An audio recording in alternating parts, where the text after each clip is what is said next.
Hello everyone, welcome back to my channel. Last episode में हमने देखा था कि पार्क चिंग हो और उन वीआईपीज के दरमियान बैट लगती है क्योंकि पार्क चिंग हो ने 5 नेम्स प्रोवाइड करने होते हैं और ख़ुद को प्रूव करना होता है कि वो बिग माउस है।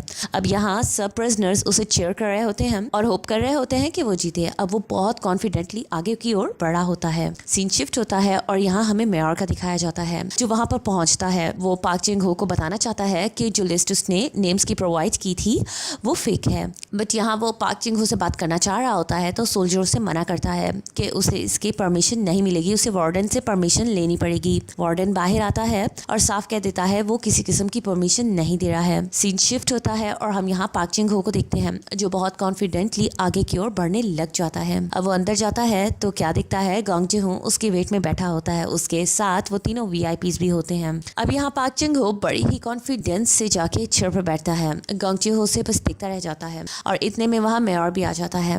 तो यहाँ पर वार्डन कहता है कि हमें स्टार्ट करना चाहिए। यहाँ वो उन दोनों को नोट देता है कि वो लोग अपने 5 नेम्स राइट कर दें। एंड देन फ्रेंड्स यहाँ हम देखते हैं कि गोंग जी हो 5 नेम्स राइट कर देता है और पार्क चिंग हो भी अपने 5 नेम्स राइट कर देता है। वार्डन पहले गोंग जी हो के 5 नेम्स को अनाउंस करता है और उसके बाद वो बिग माउस और उसके बाद वो पार्क चिंग हो के नोट को ओपन करता है और यहाँ हम देखते हैं कि वो बहुत ज्यादा शॉक्ड होता है। गोंग जी हो उससे कहता है कि तुम्हें रीड करना चाहिए, बट वो रीड नहीं करता है और गोंग जी हो को ही नोट पकड़ा देता है। गोंग जी हो वो नोट पढ़ता है और उसमें सेम वही नेम्स राइट किए होते हैं जो गोंग जी हो ने राइट किए होते हैं, यानी उनके नेम्स एक जैसे होते हैं। ये देखकर वीआईपीज वहाँ बहुत ज्यादा शॉक्ड होते हैं और डरने लग जाते हैं क्योंकि प्रूफ हो जाता है कि पार्क चिंग हो ही बिग माउस है। और यहाँ गोंग जी हो बहुत स्माइल करने लग जाता है। वो इस बात से खुश होने लग जाता है कि उसके 100 मिलियंस अब उसे वापस मिल जाएंगे। यहाँ मेयर तो बहुत ही ज्यादा शॉक्ड हो रहा होता है कि ये सब क्या हो रहा है। एंड देन फ्रेंड्स पार्क चिंग हो उसे कहता है कि ये इतना ज्यादा शॉक था तुम्हारे लिए, तो वो कहता है कि मैं तुम्हें वेलकम कर रहा हूँ, अब मुझे मेरे 100 मिलियंस दो। तो वो कहता है कि तुम्हें प्रूफ करना होगा कि मैंने तुम्हारे 100 मिलियंस लिए हैं। तुम्हें किसने कहा है? तो वो कहता है वो फंड मैनेजर जिसके जरिए तुमने मेरे 100 मिलियंस लिए थे,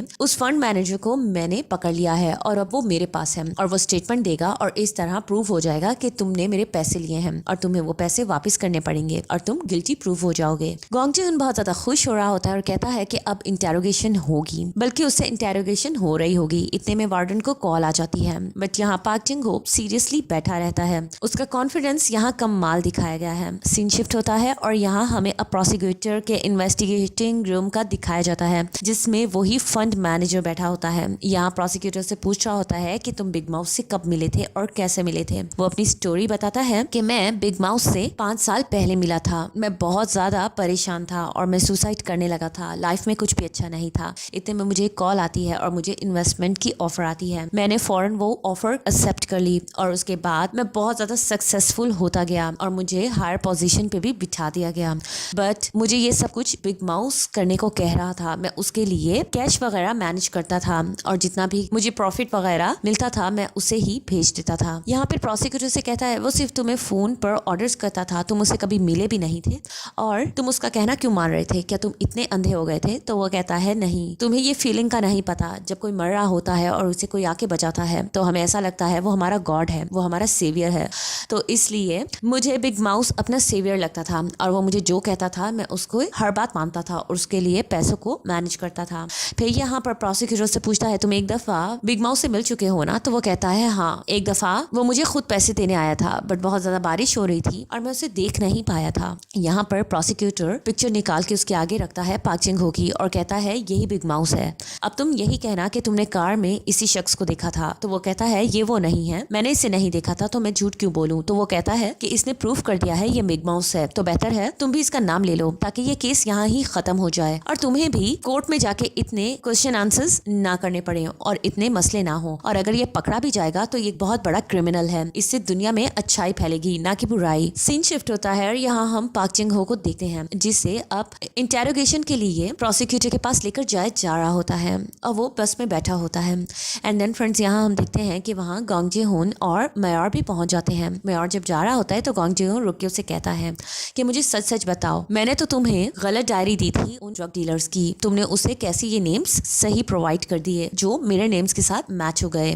तो यहाँ मैं और उसे हैरत से देख रहा होता है, कहता है तुम क्या चाहते हो, तुम मुझे नीचा दिखाना चाहते हो या वाकई में तुम अपने पैसे वापस चाहते हो। तो वो कहता है मुझे इस बात की परवाह नहीं है, बिग माउस कोई भी हो, बस मुझे मेरे पैसे वापस चाहिए। फिर वो उससे कहता है वैसे अजीब बात है, तुमने ही बिग माउस को कैसे मेरे लॉयर के तौर पर प्रेजेंट किया। तो वो कहता है कि मैं तुम्हें सच बता रहा हूँ, मैंने इसे खुद फाइंड नहीं किया था, मुझे किसी ने इसे रिकमेंड किया था। एंड देन फ्रेंड्स अब वो आगे की ओर बढ़ते हैं। यहाँ हम देखते हैं कि पार्क चिंग हो को भी इंटेरोगेशन रूम में लाया जाता है एंड अब उससे प्रोसिक्यूटर पूछने लग जाता है कि क्या तुम बिग माउस हो। और यहाँ पर पार्क चिंग हो और मेयर भी मिरर की दूसरी साइड से उसे देख रहे होते हैं। तो यहाँ वो कहता है कि मैं बिग माउस नहीं हूँ, मैंने सबके सामने खुद को बिग माउस इसलिए कहा हुआ है क्योंकि मेरी इस तरह जान बची हुई है और मुझे इतनी परेशानी नहीं हो रही है। अब यहाँ पर हम देखते हैं कि उस फंड मैनेजर को कहा जाता है कि तुम इससे पहले मिल चुके हो ना, क्या यही बिग माउस है। पार्क चिंग हो उसे गौर से देखता है और कहता है मैं इसे कभी नहीं मिला हूँ। फिर वो फंड मैनेजर कुछ आगे से बोलने लगता है बट वो बहुत ज्यादा घबरा रहा होता है, वो इंसुलिन शॉट लेता है और यहाँ हम देखते हैं कि वो तड़प तड़प के मर जाता है।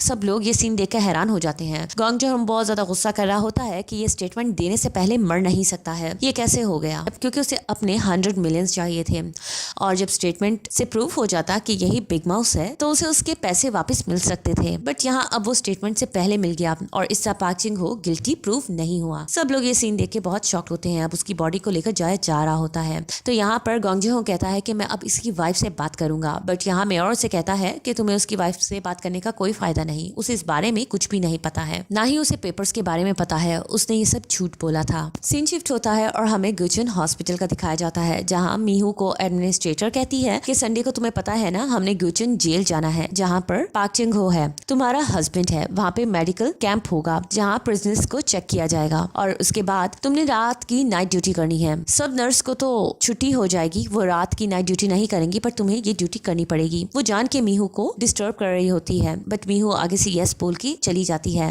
बट जब वो नीचे जाती है तो वो क्या देखती है, वही मिस्टीरियस वुमन खड़ी होती है जिसने मीहू से पहले हेल्प मांगी थी। अब यहाँ पर वो मिस्टीरियस वुमन एलईडी पर देख रही होती है एक इंटरव्यू जिसमें डायरेक्टर्स की ही इंटरव्यू चल रहा होता है और यहाँ वो डायरेक्टर को गौर से देखती है और फ्लैशबैक पे हमें सीन दिखाया जाता है उस डॉक्टर का जिसका मर्डर हुआ है। वो इस लेडी के पास आया था और उसने इस लेडी को कहा था कि मुझे तुमसे एक ऐसी नेकलेस चाहिए जिसमें मैं ये एसडी कार्ड्स रख सकूं, तो इस साइज का मुझे एक नेकलेस चाहिए। एक्चुअल में ये मिस्टीरियस वुमन ज्वेलरी डिजाइन किया करती थी और उस डॉक्टर ने मरने से पहले इससे एक नेकलेस बनवाया था जिसमें वो अपने एसडी कार्ड रखना चाहता था। यानी उस एसडी कार्ड में ही हमारे वो पेपर्स हैं जिनकी मीहू को तलाश है। एनीवेज अब वो वही इंटरव्यू शॉक्ड होकर देख रही होती है कि मीहू उसके पास आती है और उसे बात करने की कोशिश करती है कि तुम डायरेक्टर को इतनी गौर से क्यों देख रहे हो, क्या ये टीवी में ज्यादा ब्यूटीफुल लगती है। एक्चुअल में मीहू उससे बात करना चाह रही होती है क्योंकि उसने उस दिन मिस्टीरियस एक्ट किया था बट वो मीहू को कोई जवाब नहीं देती और वहां से चली जाती है। इतने में मीहू को गोंग जेहोन की कॉल आती है, वो उससे मिलने का कहता है। अब मीहू उस जाती है जहाँ गोंग जेहोन ने उसे बुलाया होता है और वहाँ गोंग जेहोन उससे डॉक्टर के उन पेपर्स के बारे में पूछता है और कहता है कि वो उसे सेल कर दे, वो उसे इसकी बहुत बड़ी अमाउंट देगा। बट वो कहती है कि वो ये पेपर्स उसे नहीं दे सकती है क्योंकि उसी से पता चलेगा कि उस डॉक्टर का किसने मर्डर किया है और इस तरह वो अपने हस्बैंड को फ्री कर पाएगी। और यहाँ पर वो उसे बताता है कि तुम्हारा हस्बैंड जिसे तुम सेव करना चाह रही हो वो एक्चुअल में बिग माउस है और उसने वही क्लाइंट के नेम लिए हैं जो सिर्फ बिग माउस को पता थे। वो उसे साफ कहता है कि तुम्हारी ये कोशिश बेकार है। बट मीहू को उसकी इस नॉनसेंस में कोई भी दिलचस्पी नहीं होती है और वो जाने की करती है। बट यहाँ पर गोंग जेहो उसे रोकता है और कहता है कि अगर उसने वो डॉक्यूमेंट्स पढ़ लिए तो उसकी जान खतरे में आ जाएगी। और यहाँ हमें दिखाया जाता है कि वहाँ पर एक डिवाइस लगी होती है जिसके थ्रू यहाँ मेयर सारी कन्वर्सेशन उनकी सुन लेता है। एंड देन फ्रेंड्स अब मीहू बाहर आती है और सबसे पहले मेयर को कॉल लगाती है और उसका थैंक्स करती है कि जो लिस्ट उसने नेम्स की प्रोवाइड की थी उसकी वजह से पार्क चिंग हो की जान बच चुकी है। वो उसका बहुत थैंक यू कर रही होती है। गोंग जेहो की बातों से वो समझ जाती है कि पार्क चिंग हो ने लिस्ट में उन्हीं नेम्स को लिया होगा। यहाँ पर मेयर बहुत परेशान होता है और उसे बताने लगता है कि तुम्हारा हस्बैंड एक्चुअल में बिग माउस है बट वो उसे इस वक्त कुछ भी नहीं कर सकता है। सीन शिफ्ट होता है और यहाँ हम देखते हैं मीहू के फादर को और प्रोसिक्यूटर का। वो उस डॉक्टर की सारी प्रोफाइल वगैरह चेक कर रहे होते हैं जिसका मर्डर हुआ होता है और उन्हें प्रोफाइल में नजर आता है कि वो कहीं फिशिंग करने जाया करता था। बट वहाँ वो लोग ये नोटिस करते हैं कि उसकी पिक्चर्स किसी ने कैप्चर की हुई है, उसने सेल्फी नहीं ली। तो वो लोग सोचते हैं कि वो यकीनन किसी अपने बहुत ही करीबी इंसान के साथ जाया करता था, तो इसका मतलब उसने अपने पेपर्स उसी इंसान के पास रखवाए होंगे जो उसके बहुत करीब था। अब वो उसी फिशिंग लोकेशन पे पहुंच जाते हैं ये पता करने के लिए कि वो किसके साथ यहाँ आया करता था, बट वहां जाके उन्हें पता चलता है कि वो कोई औरत थी जिसके साथ वो आया करता था। अब ये लोग यहाँ परेशान हो जाते हैं कि इसका मतलब ये है कि उसका किसी के साथ अफेयर था। वो लोग बहुत पूछने की कोशिश करते हैं तो वो कहता है कि वो ग्लासेस लगाती थी और इसलिए वो उसको सही से पहचान नहीं पाता है और कहता है कि वो तो उसे उसकी वाइफ लग रही थी जबकि उसकी कोई वाइफ नहीं थी। एंड देन फ्रेंड्स, अब यहाँ हम देखते हैं कि जेरी बहुत खुशी से उन सबको वो कार्ड्स दे रहा होता है जिन्होंने बेट लगाई थी और अब उन कार्ड्स पे सब लोग आकर वो नंबर्स वगैरह ले रहे होते हैं और इतने में हम देखते हैं कि किसी ने 50 कार्ड्स पर बेट लगाई थी। सब लोग हैरान होते हैं कि ये कौन हो सकता है जिसने 50 कार्ड्स पे बेट लगाई थी कि बिग माउस जीतेगा। इतना यकीन किसको था? और यहाँ हम देखते हैं कि इतने में सामने से वही डॉन लीडर आता है जो वीआईपीज के साथ मिला हुआ है। सब लोग हैरान हो जाते हैं तो वो कहता है ये जस्ट एक बेट थी, मुझे पता था कि मुझे इससे काफी अमाउंट मिलेगी इसलिए मैंने ये बेट लगा दी। सब लोग हैरान हो जाते हैं एंड सीन शिफ्ट होता है। अब हम यहाँ देखते हैं कि बिग माउस को बेट जीतने की वजह से 30 मिलियंस मिलते हैं और यहाँ हम देखते हैं कि अब वार्डन कुछ पैसे अपने लिए रखता है तो वो उससे काफी ज्यादा पैसे देता है और उसे कहता है कि तुम्हें मुझे वीआईपी प्रोटोकॉल देना पड़ेगा और आज से तुम वीआईपीज के नहीं मेरी बात सुना करोगे। और फिर उसके बाद वो उसे कुछ पैसे अलग करके देता है और कहता है आज मेरी तरफ से सबको लंच कराया जाए। एंड देन उसके बाद हम देखते हैं कि पार्क चिंग हो जब लंच के लिए आता है कैफे में, सब लोग शाउट करके उसका नेम ले रहे होते हैं। ये सीन काफी मजेदार था। बिग माउस की यहाँ पर विक्ट्री हुई होती है और इतने में हम देखते हैं कि वो गैंग का लीडर आगे बढ़ता है। सब लोग खामोश हो जाते हैं बट वो आगे आके उसके लिए क्लैप करता है और वहां से चला जाता है, यानी वो भी उसकी विक्ट्री पे खुश होता है बट वो उसका साथ नहीं देता है बल्कि बाहर चला जाता है। यहाँ पे पार्क चिंग हो भी बहुत खुश होता है। सीन शिफ्ट होता है और यहाँ हम देखते हैं अब वो तीनों वीआईपीज बहुत परेशान हो रहे होते हैं कि अब हम क्या करेंगे। जिस तरह सब लोग मिस्टीरियस वे में मरे गए हैं हम भी मारे जाएंगे क्योंकि हमने उससे पंगा जो लिया है। सब लोग परेशान हो रहे होते हैं। यहाँ पे वो गैंग लीडर बड़े मजे से बैठा होता है तो वो लोग आके उससे कहते हैं कि तुम हमारी साइड पे हो कि उसकी साइड पे हो, तुम्हें कोई परेशानी नहीं हो रही। तो वो कहता है कि मैं नहीं चाहता कि मैं अपने बॉयज के सामने ऐसी वैसी कोई बात करूं ताकि मेरी यहाँ पर बेइज्जती हो जाए। और यहाँ अब हम देखते हैं पार्क चिंग हो वहाँ आता है और कहता है अब ये रूम मेरा है, ये रूम तुम्हारा नहीं है, तुम लोगों को यहाँ से निकल जाना चाहिए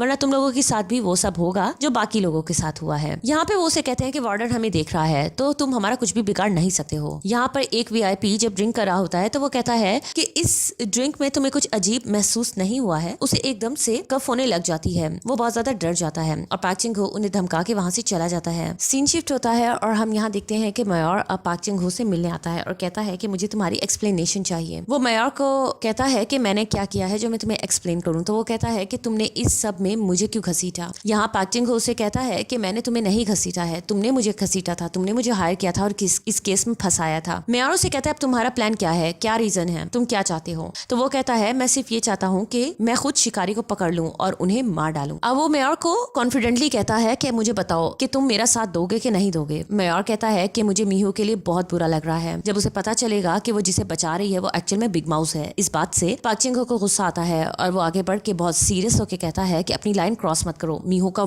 नाम भी मत लेना अपनी जुबान में, अपनी बीवी का ख्याल मैं खुद रख लूंगा, बेहतर है तुम मुझसे कुछ भी मत कहना। वो ये कहता है वहां से चला जाता है। यहाँ वार्डन उनकी सारी कन्वर्सेशन सुन रहा होता है। सीन शिफ्ट होता है और हम यहाँ देखते हैं मीहू को जो रात की ड्यूटी कर रही होती है और इतने में उसकी नजर पड़ती है कि कोई रूम में होता है। वो जाके चोरी से देखती है तो यहाँ एडमिनिस्ट्रेटर पेशेंट्स के ब्लड सैंपल्स ले रही होती है। अब यहाँ हम देखते हैं कि मीहू उसका पीछा करने लग जाती है और देखती है वो blood samples medical innovation centre में लेकर जाती है। मीहू उसे फॉलो करती रहती है और वो देखती है कि वो सप्लाई रूम में गई है। अब मीहू उसका पीछा करते करते सप्लाई रूम में जाती है बट वहाँ पर वो एडमिनिस्ट्रेटर तो नहीं होती है बल्कि जूही और गार्ड वहाँ पर आते हैं और यहाँ पर मीहू छुप जाती है। फिर वो मीहू को कहती है कि तुम्हें बाहर आ जाना चाहिए। मीहू बाहर आती है तो मीहू को वो पूछती है तुम यहाँ क्या कर रही थी। तो वो कहती है कि मैं यहाँ से सिरिंज वगैरह लेने आई थी बट वो साफ कहती है कि मैंने आते हुए तुम्हें ये बॉक्स पकड़े नहीं देखा है, मैंने सीसीटीवी फुटेज में देख लिया है तुम किस तरह अंदर आ रही थी, मुझे सिक्योरिटी गार्ड ने बुला के बताया है।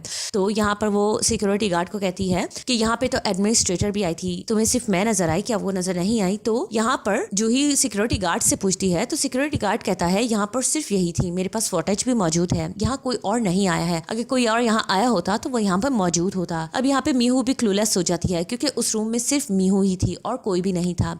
अब मीहू यहाँ पर जूही से सॉरी करके चली जाती है और उसके जाने के बाद हम यहाँ देखते हैं कि जूही सिक्योरिटी गार्ड को कहती है कि तुम्हें पता है ना इस सीक्रेट रूट में कभी कोई नहीं जा सकता है। तो वो कहता है हाँ, मैं यहाँ पे 25 ईयर्स से जॉब जॉब कर रहा हूँ और आपसे पहले जो डायरेक्टर था उन्होंने भी मुझे यही कहा था कि इस सीक्रेट रूम में कोई भी नहीं जा सकता है। यहाँ हमें पता चला है कि सप्लाई रूम में एक सीक्रेट रूम है जहाँ पे यकीनन एडमिनिस्ट्रेटर गई होगी, इसलिए वो गायब हो गई और वो ब्लड सैंपल लेकर गई थी। यानी जिस डॉक्टर का मर्डर हुआ है उसमें इन ब्लड सैंपल्स के बारे में और इस सप्लाई रूम के बारे में जरूर कोई सीक्रेट होगा। सीन शिफ्ट होता है और हम ये यहाँ पार्क चिंग हो को दिखाया जाता है कि वो वीआईपीज को थ्रेटन कर रहा होता है, उन्हें डरा रहा होता है और वो तीनों उससे बहुत ज्यादा डर रहे होते हैं और पार्क चिंग हो बहुत कॉन्फिडेंटली ये सब कुछ एंजॉय कर रहा होता है। सीन शिफ्ट होता है और हम यहाँ देखते हैं कि गोंग जी हो उन तीनों वीआईपीज के साथ बैठा होता है। वो तीनों बहुत ज्यादा डरे होते हैं लास्ट इंसिडेंट्स की वजह से। वो उसे कह रहे होते हैं कि प्लीज हमें किसी और जेल में ट्रांसफर करवा दिया जाए, हम यहाँ बिग माउस के साथ नहीं रह सकते हैं क्योंकि हमसे पहले भी काफी लोग मरे हैं। तो वो कहता है तुम लोगों को वार्डन वॉच कर रहा है, यहाँ पर तुम सेफ हो, अगर तुम लोग कहीं और ट्रांसफर हुए तो तुम लोग बहुत बुरी मौत मरोगे और तुम्हारे बारे में किसी को पता नहीं चलेगा।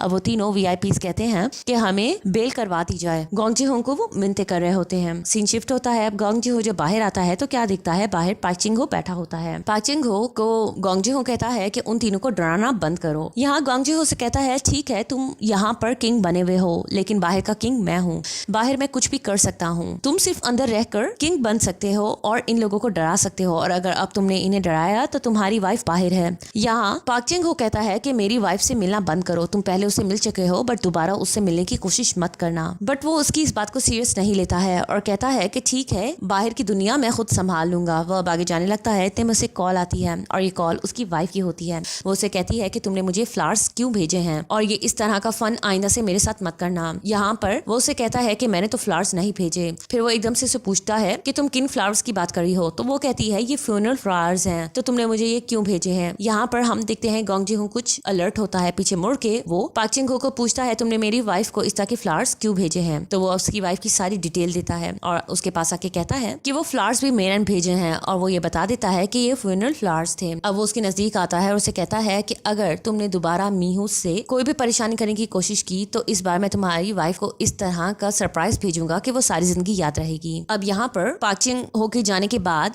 गोंग जी हो को गुस्सा आता है। वो वार्डन को कहता है कि गैंग लीडर को कहो इसे मार दे। यहाँ वार्डन उसे याद करवाता है कि तुमने तो 100 मिलियन वॉन वापस लेने हैं ना, तो इसे मारने के बाद वो पैसे तुम्हें नहीं मिल सकेंगे। अब गोंग जी हो गुस्सा करके जाता है तो वार्डन हंसने लग जाता है। अब उनके जाने के बाद हम यहाँ देखते हैं कि पार्क चिंग हो सीधा गैंग लीडर के पास आता है और उससे आके बात करता है कि तुम वीआईपीज की इतनी केयर क्यों करते हो, तुम उनके साथ इतने ज्यादा लॉयल क्यों हो, वो लोग अच्छे लोग भी नहीं है। यहाँ वो कहता है कि सब लोग यहाँ बुरे लोग हैं। फिर वो उसे कहता है कि उन्होंने तुम्हें बहुत पैसे दिए होंगे लेकिन क्या तुम्हें उन्होंने ये कहा है कि बाहर जाने के बाद वो तुम्हें कोई बिजनेस अपॉर्चुनिटी देंगे। तो वो कहता है कि मैं उनसे किसी भी हालत में धोखा नहीं करूंगा, बेहतर है तुम यहाँ से चले जाओ। पार्क चिंग हो आगे बढ़ता है और कहता है कि मैं तुम पे इन्वेस्ट करना चाहता हूँ। वो कहता है मैं तुम पे ट्रस्ट नहीं करता हूँ। फिर वो कहता है ठीक है बेट लगाते हैं कि यहाँ पहले कौन निकलेगा। यहाँ वो मुस्कुराने लग जाता है। सीन शिफ्ट होता है और यहाँ हम देखते हैं कि अब गैंग लीडर के बंदे जो कि वीआईपीज में से एक वीआईपी की प्रोटेक्शन कर रहे होते हैं वो उसे पकड़ते हैं और पार्क चिंग हो के पास ले जाते हैं और ये वही रूम होता है जहाँ पे पार्क चिंग हो को इन तीनों ने मिलकर हरास किया था और हैंग किया था। अब वो उसे कहता है कि तुम ये रूम देख रहे हो ना, मैं तुम्हें वही मजा चखाना चाहता हूँ। बस मैं तुमसे ये चाहता हूँ कि तुम अपने ट्रायल में ये कह दो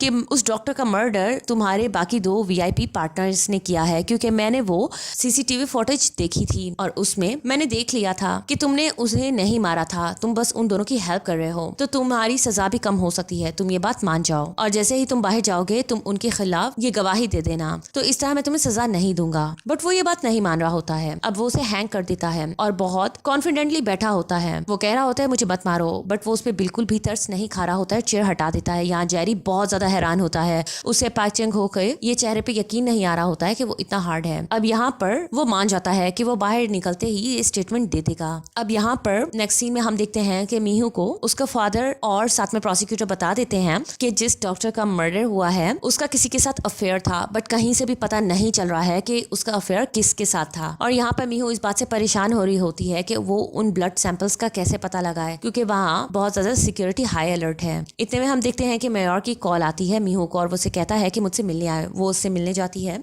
तो मेयर उसे कहता है मैं तुम्हें एक बात बताना चाहता हूँ, तुम्हारी सिचुएशन सेम मेरी तरह है, मुझे तुम पे तरस आ रहा है। वो उसे एक इंसिडेंट बताता है कि बचपन में मेरे फादर पे केस हो गया था क्योंकि उनकी डाइस की फैक्ट्री थी और उन पर ये इल्जाम लगा था कि वो टॉक्सिक मटेरियल यूज करते हैं, बट मैंने कभी भी नहीं माना इस बात को और मैंने अपने फादर को बहुत परेशानियों में देखा और मैंने सोचा कि मैं लॉयर बनूंगा और उन्हें इंसाफ दिलाऊंगा।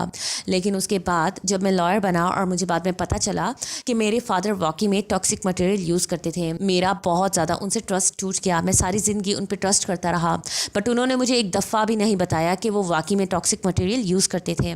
और यहाँ अब वो मीहू को कहता है कि तुम्हारी हालत भी मेरी तरह है, क्योंकि पाक चिंग हो ही बिग माउस है और उसने सारी ज़िंदगी तुमसे ये बात छुपाई है। मुझे तुम्हारी सिचुएशन अपने जैसे लग रही है। मुझे भी यकीन करना बहुत मुश्किल हो गया था, बट यही सच था, तो बेहतर है तुम भी इस सच को मान जाओ। मैं समझता था इस दुनिया में सबसे अनलकी पर्सन मैं हूँ, बट आज मुझे पता चला है मुझसे ज्यादा अनलकी तुम हो। यहाँ मीहू हैरान होती है और कहती है ये तुम क्यों कह रहे हो। तो वो बताता है कि मैंने उसे फेक लिस्ट दी थी। उसने वो फेक लिस्ट के नाम नहीं लिए, बल्कि उसने वही नेम्स अनाउंस कर दिए जो सिर्फ बिग माउस को पता थे। अब तुम मुझे बताओ वो नाम उसे कैसे पता चले, आखिर वो बिग माउस है तो ये बात है ना। और जब मैं उससे ये बात करने गया था तो उसने मुझे साफ कह दिया कि वो बिग माउस है, बट उसने मुझे कहा कि ये बात मीहू को मत बताना। यहाँ मीहू बहुत ज्यादा परेशान हो जाती है और कहती है मैं और कुछ नहीं सुनना चाहती हूँ। वो वहां से चली जाती है। एंड देन फ्रेंड्स, अब वो बस में सोच रही होती है अपने और पाक चिंग हो के सारे मोमेंट्स को, और इतने में हम देखते हैं कि उसे उसके फादर की कॉल आती है और वो कहता है लोन शार्क से जो लोन लिया गया था वो सारा उन्हें रिटर्न हो गया है बहुत मिस्टीरियस वे में। मुझे नहीं पता वो सब पैसे किसने भेजे हैं। अब यहाँ पे मीहू को कुछ परेशानी होने लग जाती है। वो सिर्फ पाक चिंग हो के बारे में सोच रही होती है और रो रही होती है। वो उसके सारे मोमेंट्स को याद कर रही होती है और इस मोमेंट पे हमारी एपिसोड खत्म हो जाती है। तो गाइज